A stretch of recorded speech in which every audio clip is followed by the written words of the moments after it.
Well, kids, they finally did it. They finally thrust us into the most absurd timeline. This is from The Daily Beast, written by Arun Gupta, titled, "Why Young Men of Color Are Joining White Supremacist Groups." Patriot Prayer leader is half Japanese. Black and brown faces march with the Proud Boys. Is the future of hate multicultural? Is the future of stupidity intersectional? The answer? Stay tuned.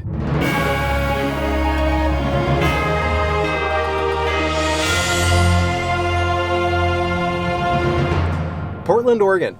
Outfitted in a flak jacket and fighting gloves, Enrique Terrio was one of dozens of Black, Latino, and Asian men who marched alongside white supremacists in Portland on August 4th. Now, perhaps they're not white supremacists, but then what would you have to call them? People of a different ideological leaning than you. What sells more clicks? Supremacy or libertarian values? Maybe that's what's being attacked isn't racism anymore. Maybe what's being unmasked by this is that, no, we don't have a problem necessarily with racism so much as we don't want people who don't want us to control things. We want central control, and everybody else who doesn't, we need to figure out how to attack them and delegitimize them as best as we are able. So we'll just call them white supremacists, and now that we're stuck calling everything racist and white supremacist, they can't even let go of that terminology when it no longer applies. They are the beasts of burden, the daily beasts of burden of forcing a specific narrative, even when that narrative is directly contradicted with what they're talking about. Terrio, who identifies as Afro-Cuban, is president of the Miami chapter of the Proud Boys, who call themselves Western chauvinists and regularly spout white nationalist memes and maintain affiliations with known extremists. According to the Southern Poverty Law Center, the Southern Poverty of Thought Center, more like it, last month prior to the Patriot Prayer rally attended in Portland, Terrio was pictured with other far-right activists making a white power hand sign. I figured it out. I figured out where all this white supremacy is coming from. It's from a schoolyard trick. This is what's white power now. You kind of look like a superhero, screaming to the skies. White nationalism, European chauvinism. Terrio and other people of color at the far-right rallies claim institutional racism no longer exists in America.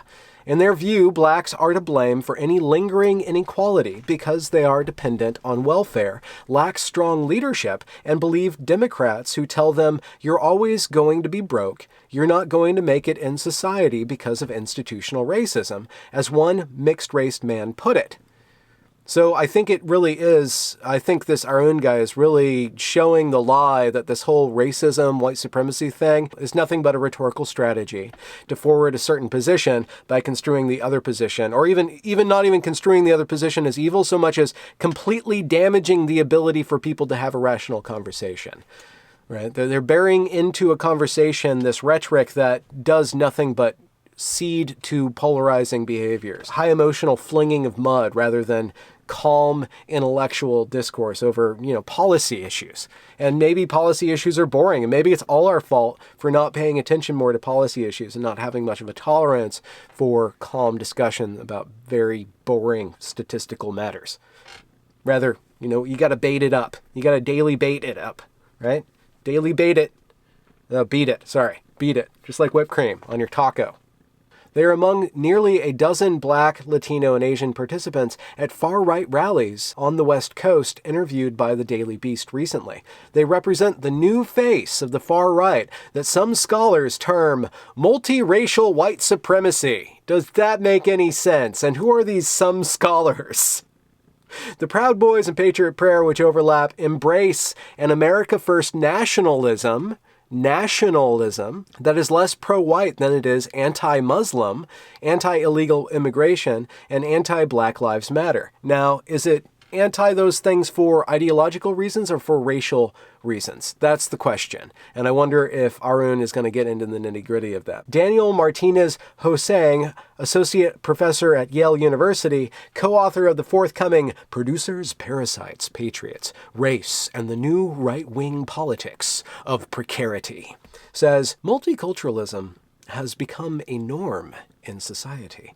and has spread from corporations and consumer culture to conservatism and the far right. Oh my God, is the far right becoming more and more inclusive? Oh my God, they're not supposed to be inclusive. That's our talking point. Indeed, Patriot Prayer leader is Joey Gibson, who is half Japanese and claims Dr. Martin Luther King Jr. as a hero. But his agenda is the opposite of King's. Do tell. Gibson's rallies have attracted neo-Confederates and neo-Nazis. I think in a way of looking at Martin Luther King Jr.'s rallies, you could say they kind of attracted Confederates and neo-Nazis too.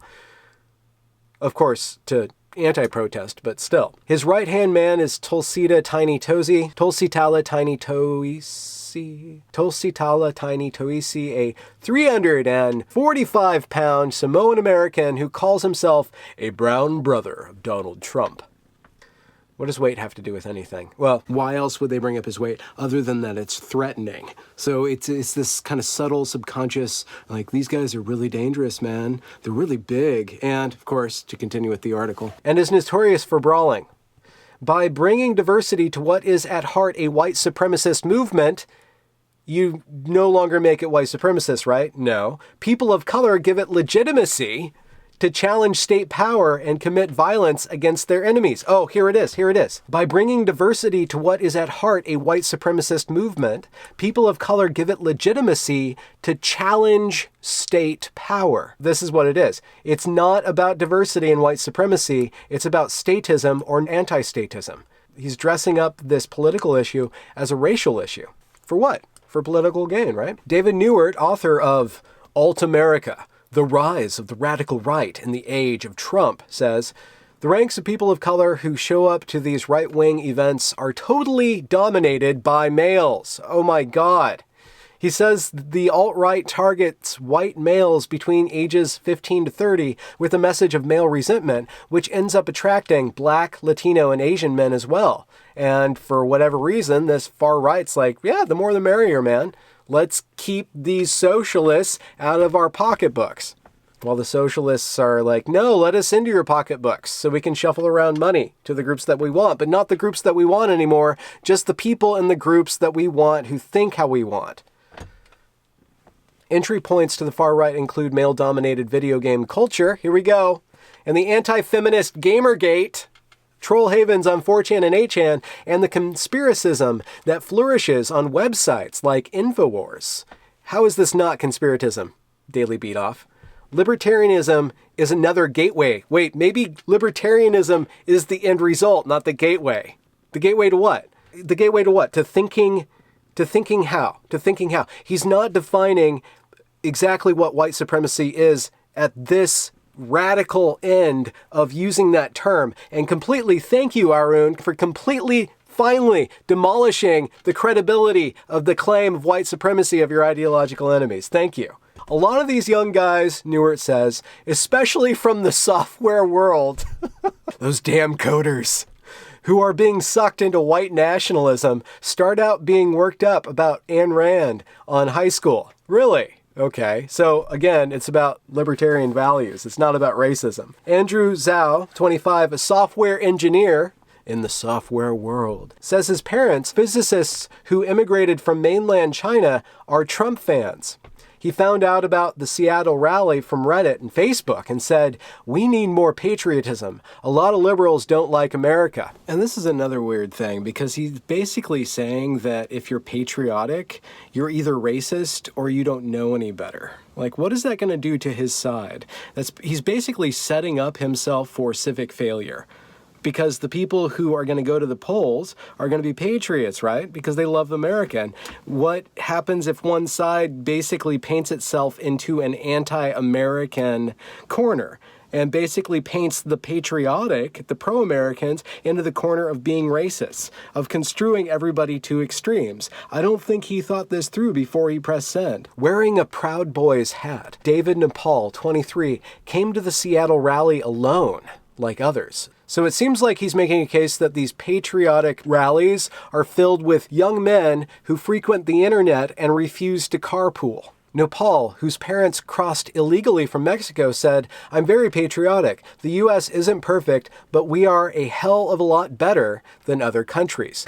And if the Daily Beat-Off were to admit that relatively, actually, America's better than anywhere else, that would take a little bit of the wind out of their sails, wouldn't it? Sanchez comes from a military family. They all love America. It's a big part of the reason I'm a patriot. Similarly, Terrio attributes his anti-socialist politics to his grandfather's experience in Cuba under Fidel Castro. So actual experience of socialism is turning people off to socialism. Go figure. They proudly identify as American without modifiers. Imagine that. In their America, they've never experienced racism. They eagerly talk politics, but evidence of their America is scant beyond the internet. What are you talking about?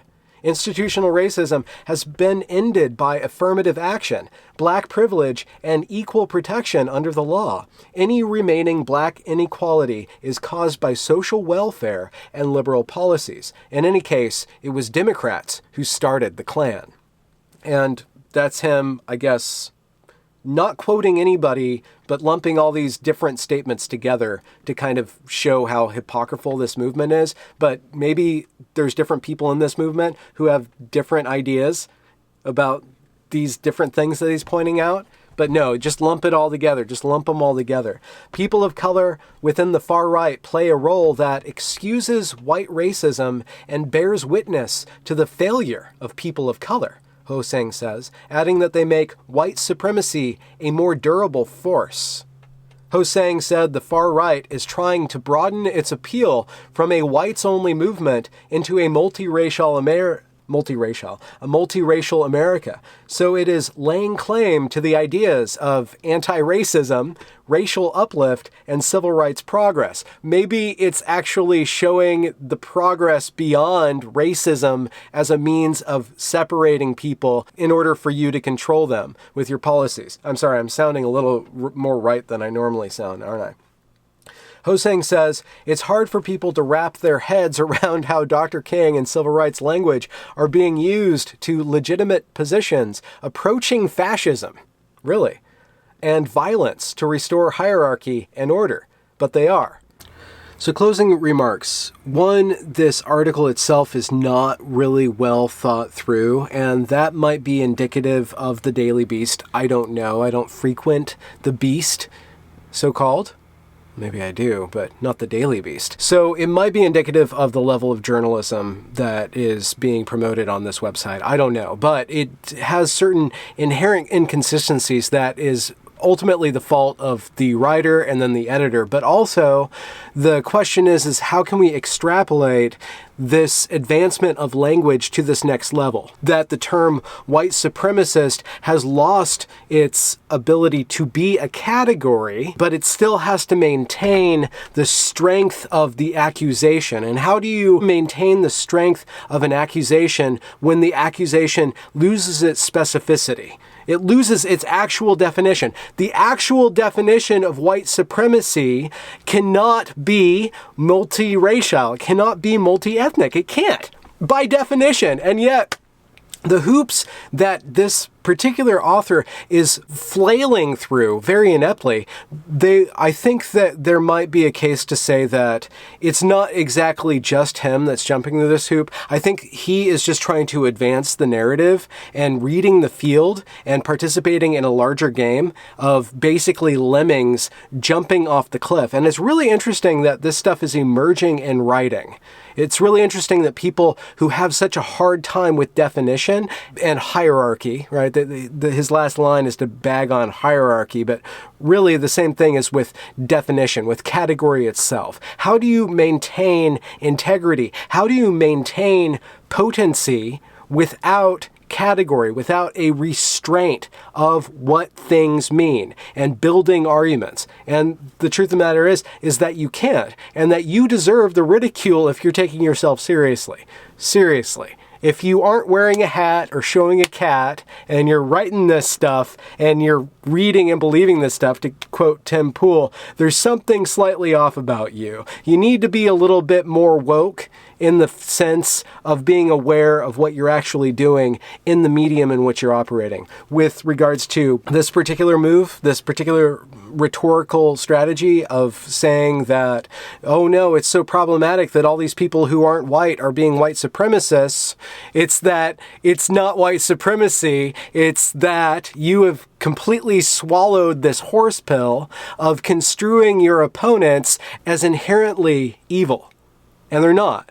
They're just different. They just have a different system of values than you. And it would be much more wiser on your account to start to grapple with that. So to start to grapple, in the end, with your own bigotry.